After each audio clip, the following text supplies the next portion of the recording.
കാനഡയിൽ അധികാരം നിലനിർത്തി മാർക്ക് കാർണി 343 അംഗ പാർലമെന്റിൽ ലിബറൽ സഖ്യം 167 സീറ്റ് നേടി. വിവരങ്ങളുമായി ആതിര CS ആണ് ചേരുന്നത്. ആതിര, 172 കേവല ഭൂരിപക്ഷം.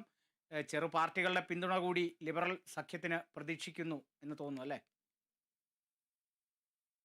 കാനഡ തെരഞ്ഞെടുപ്പിൽ വോട്ടെണ്ണൽ ഇപ്പോഴും പുരോഗമിക്കുകയാണ്. മാർക്ക് കാർണിയുടെ ലിബറൽ സഖ്യമാണ് മുന്നിൽ നിൽക്കുന്നത്.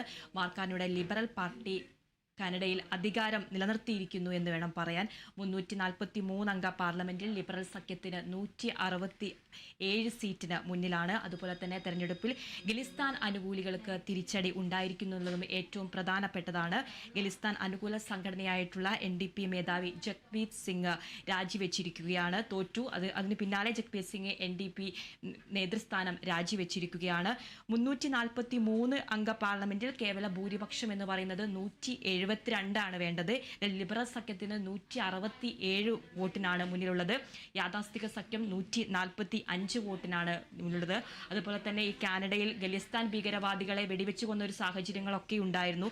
ആ സാഹചര്യത്തിൽ ഇന്ത്യയാണ് ഇതിന് ബന്ധമുണ്ടെന്നൊക്കെ പറഞ്ഞുള്ള കാര്യങ്ങൾ, ഇന്ത്യ ബന്ധമുണ്ടെന്നും ഇന്ത്യയുടെയും കാനഡയുടെയും നയതന്ത്ര ബന്ധങ്ങളൊക്കെ വഷളായ ഒരു സാഹചര്യം ഒക്കെ ഉണ്ടായിരുന്നു.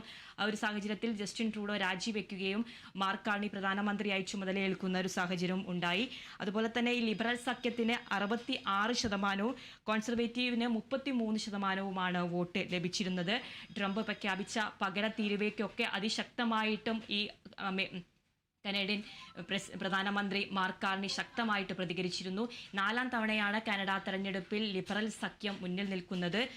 167 സീറ്റാണ് ഇപ്പോൾ മുന്നിട്ട് നിൽക്കുന്നത്. ഇപ്പോഴും വോട്ടെണ്ണൽ പുരോഗമിക്കുകയാണ് കാളിദാസ്.